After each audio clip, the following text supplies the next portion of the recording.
BJP ने 2024 के लक्ष्य को भेदने की कर ली तैयारी। नॉर्थ के बाद अब बीजेपी के लिए साउथ की बारी। जिसके हाथों तमिलनाडु में है बीजेपी की कमान, जो करता है लोगों की भलाई, जिसने आईपीएस बन सिंघम की याद दिलाई, अपने काम से जिसने विरोधियों को धूल चटाई। आखिर कौन है वो बीजेपी का युवा चेहरा के अन्नामलाई? इस वक्त भारत में 2024 का लोकसभा चुनाव बहुत ही अहम माना जा रहा है। ऐसे में सभी पार्टियों ने अपना दांव पेच आजमाना शुरू कर दिया। इस बीच बीजेपी पार्टी अपना सत्ता कई राज्यों में बनाए रखने के लिए स्ट्रैटेजी तैयार कर रही है। 2024 के लक्ष्य को भेदने के लिए केवल नॉर्थ में ही नहीं बल्कि साउथ में पकड़ मजबूत रखना भी बीजेपी के लिए बहुत बड़ी चुनौती है। लेकिन उस चुनौती के लिए बीजेपी ने ऐसा नाम सोच रखा है जिसकी बनाई योजना या जिसका किया काम बेकार नहीं जाएगा। वो नाम है के अन्नामलाई।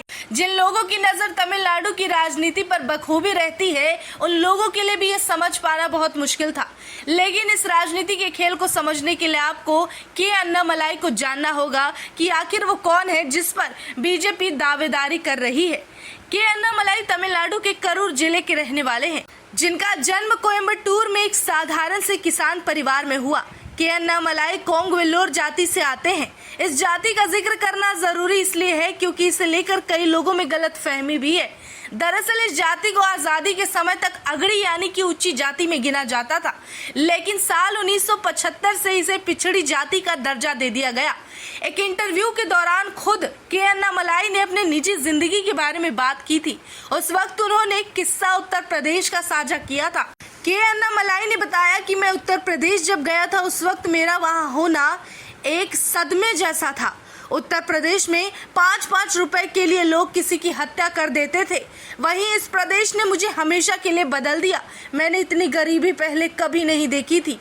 उसी वक्त मैं ये तय कर चुका था कि मैं एक ऐसा जीवन जीऊंगा जहां मैं लोगों के जीवन में सकारात्मक बदलाव ला सकूं। वहीं आज के अन्नामलाई कहते हैं कि सिविल सेवा मुझे ऐसी जिंदगी जीने का एक तरीका लगा। मैंने आईआईएम में आए इंटरनेशनल कंपनियों में प्लेसमेंट होने की जगह सिविल सेवा की परीक्षा दी। मुझे आईएएस बनना था, लेकिन कम नंबर आने की वजह से मैं आईपीएस बन गया। हालांकि मैं वर्दी में खुश था। जानकारी के लिए बताते चले कि के अन्नामलाई आईपीएस अफसर होते हुए समाज के लिए और अपने जिले के लिए बहुत बेहतरीन काम कर चुके हैं। लोगों में उन्हें लेकर इतना प्यार था कि कभी के अन्नामलाई का अगर कहीं तबादला यानी कि ट्रांसफर भी हुआ करता था तो वो वहां के लोग पुलिस स्टेशन को घेर कर उनके जाने का नाखुशी जताते हुए बहुत उदास हो जाते थे और रोने लगते थे।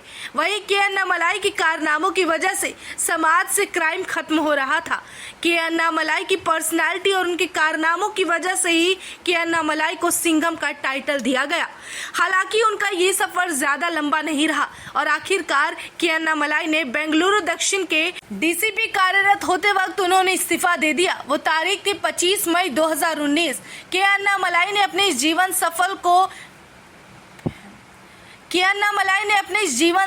को एक किताब में उतारा है जिसका नाम है स्टेपिंग बियॉन्ड खाकी।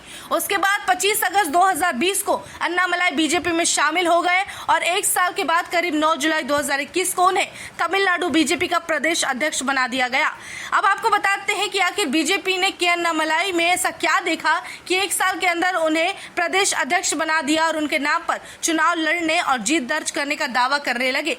दरअसल जहां के अन्नामलाई ने हमेशा समाज के लिए काम किया है, समाज में अपनी एक पहचान बनाई, वहीं दूसरी तरफ बीजेपी का एक एजेंडा हमेशा साफ रहा और वो है हिंदुत्व। जहां तमिलनाडु में वर्तमान सरकार के होते हुए सनातन और हिंदुत्व का अपमान हो रहा है, वहीं इसी बीच के अन्नामलाई ने अपने उस धर्म का सम्मान करना लोगों में जीवित रखा। साथ ही वो इस धर्म के अनुयायी भी हैं। वहीं के अन्नामलाई भी मानते हैं कि हिंदुत्व का खात्मा करने वालों का अंत हो जाता है और अगर पृथ्वी को इसी तरह रहना है तो सनातन और हिंदुत्व को इसी तरह जीवित रहना होगा। ये विचारधारा कहीं ना कहीं भाजपा के लहर के लिए बहुत जरूरी है।